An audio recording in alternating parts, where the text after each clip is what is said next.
Here is set up for the Cascade Microtech Summit 12K. We're going to go through operating procedure and to check the motion stability of the system. Okay, so first we'll go to our load position, which is our button over here. That will bring our wafer chuck to the front so we can unload or load our wafer. Once our wafer is loaded on, we will turn on vacuum in the software to hold the wafer in place. If you need to adjust the size of your wafers, there are additional vacuum switches on the front here for 75 millimeter and 150 millimeter. The switch here operates the center vacuum hole only. Okay. Next to that, we have our, we can go through these buttons here. We have our illumination on and off. We have our motion, our manual mode. So the motors are held in place when we're at a position. If you want to turn the knobs manually, we click on our manual mode, and now we can rotate our stage knobs, and everything will track. All the encoders will track.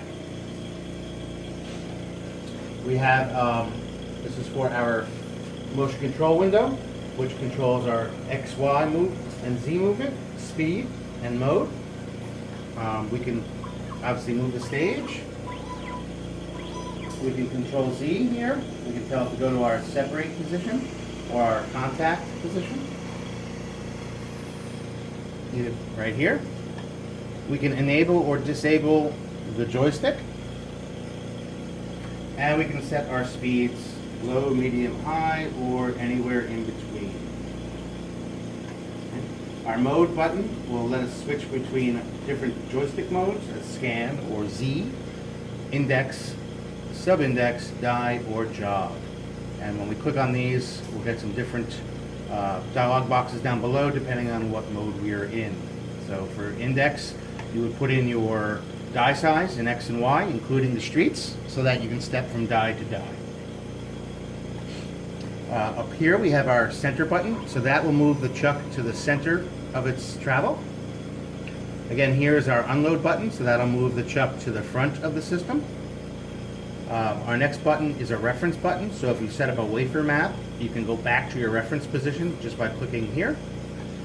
There's two auxiliary chucks on this on the chuck assembly for either a calibration standard or a contact substrate, and these will take you directly to each of those chucks.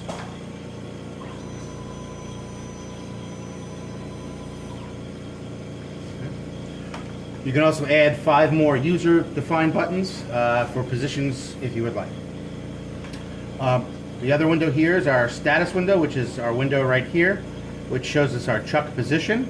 Okay, our crosshair is going to be the center of the where the microscope is, and then this represents the chuck position. So if we tell it to center, that will move to the center.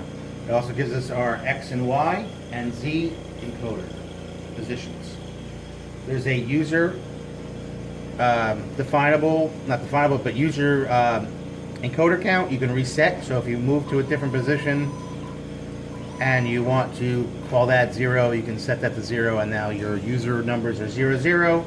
And when you go back to the center, they'll reflect that still until you go back to 0 and tell it to go be 0. Next is our wafer map.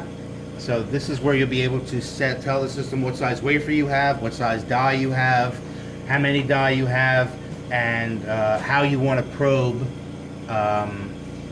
the wafer. So this is where you would set that up.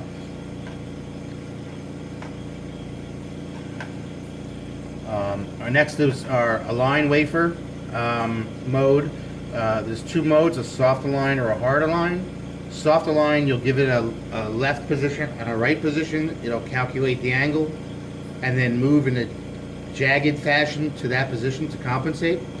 Where hard align will move the chuck back and forth and then allow you to adjust your theta of the chuck here to make sure that the wafer is aligned properly. Our next screen is our parameter screen. So this is where we can set our height for our contact position and our separate position for our main chuck and also for the auxiliary chucks. Okay. We can also do a partial plat and then stay at separate. That has to do with the plat and lift arm, and we usually leave these unchecked. There's also some compensation built into the system. This is not thermal, so this doesn't really apply. You can install an inker onto the system, and you can tell it here how long the cycle time you want for the inker. If you're doing probe cards, you can set it up for a EdgeSense switch on the probe card that would detect when it touched down, so the system could find out where the touchdown position is automatically. And if the system had a camera, which it doesn't, you'd have some vision options. Next, again, this is irrelevant because we do not have the video camera option. There's a stop button which will stop motion if you need to, along with this one over here. This one over here is always on top of any window, so you can always get to this and stop motion at any time. The last button is our remote window, and this is where you could set up GPIB settings so you can remotely control the probe station.